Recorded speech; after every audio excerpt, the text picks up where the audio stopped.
మనకు దేవునికి ఇష్టలుగా నడవాలని ఆశ ఉంది, కానీ I also want to become rich. నేను కూడా ధనికుని కావాలి.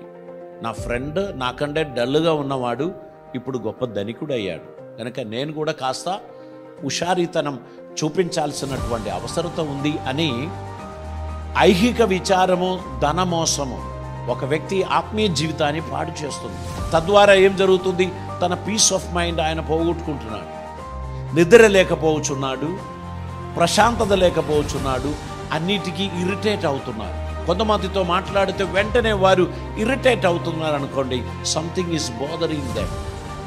ఏదో ఒకటి వారిని కలవరపరుస్తుంది, ఏదో ఒకటి వారిని బాధ పెట్టిస్తూ ఉంది. అమాయకునిది నేను లాక్కుంటాను అని అనుకొని నేను కూడగడితే నా పైన ఒకడు ఉన్నాడు అనేటువంటి విషయాన్ని మనం మర్చిపోవాలి. మీరందరూ గుర్తుంచుకోవలసినటువంటి విషయం, దేవుడు ఏదైనా తోటలో ఆదాము హవ్వ వారికి పూర్తి స్వేచ్ఛ ఇచ్చారు. ఏ వృక్షఫలమైనా మీరు తినొచ్చు, ఈ తోట యొక్క అధికారం మీకు ఇచ్చుచున్నాను, మీరు దీనిని ఎంజాయ్ చేయండి అని దేవుడు అధికారం ఇచ్చినటువంటి వారికి ఒకటే మాట చెప్పారు, ఇదిగో తోట మధ్యలో ఒక చెట్టు ఉంది, దాని వృక్షఫలం మీరు తినకూడదు. ఎన్నో సార్లు చెప్పినటువంటి మాటే కానీ ఈ వృక్షఫలం మీరు తినద్దు. ఆ చెట్టు దగ్గరికి వచ్చినప్పుడు ఆ చెట్టు కూడా చెప్తుంది, డోంట్ ఈట్. నాకు యజమానుడు ఉన్నాడు, ఆయనను అడగండి. కానీ పాము ఏం చెప్తుంది? It is so beautiful, it is so tasty, you will become knowledgeable. మీరు చెడు దాని గురించి తెలివినిచ్చేవారవుతారు, మంచి దాని గురించి తెలివినిచ్చేవారవుతారు. మోసపోయారు. మానవునికి ఎప్పుడూ జరిగేదే మోసాలండి. బై 1 get 5, అంతే కదా? అరే 2 కొంటే 5 ఇస్తారా? మోసపోయి మనం ఏం చేస్తాం? ఇమ్మీడియట్లీ పోయి అందులో నుంచి 2 మనం తీసుకుంటాం, ఇంకో 5 కూడా మనకు ఫ్రీగా వస్తుంది, టోటల్ 7.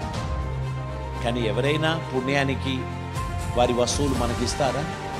అది ఓల్డ్ స్టాక్ అయి ఉండాలి, ఇంటికి తీసుకుపోయి 2 సార్లు ఉతికినోటి చిరిగిపోయేది అయి ఉండాలి, లేదా దాని కలర్ పోతుందని కంప్లైంట్ వచ్చినటువంటిది కావచ్చు, లేదా అది నీళ్ళు కనబడితే సింగ్ అయిపోయేటువంటిది కావచ్చు. ఏదో ఒక డిఫాల్ట్ అందులో ఉంది. వారు దాన్ని ఇస్తూ ఉండగా మనము అక్కడ లైన్ కట్టినాం, ఇక్కడ నుంచి ఫాతిమానగర్ వరకు లైన్ ఉంది అని చెప్తే ఇంకా ఎక్కువ మంది వస్తారు.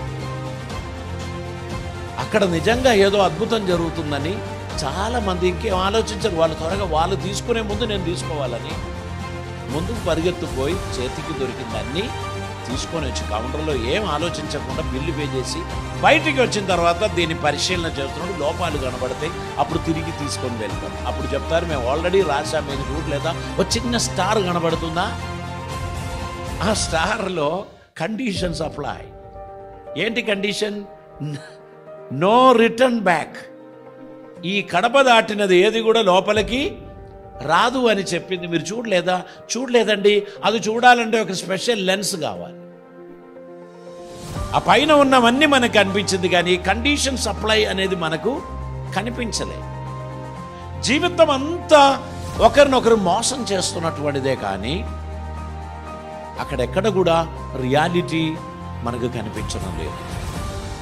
మనం ఈ కాలంలో దేవుని కృప లేకపోతే అనేక సార్లు నిరంతరం మనం మోసపోవడానికి ఉన్నటువంటి ఛాన్సెస్ ఉంటుంది అనేటువంటి విషయాన్ని మనం గ్రహించాల్సినటువంటి అవసరం ఉంది.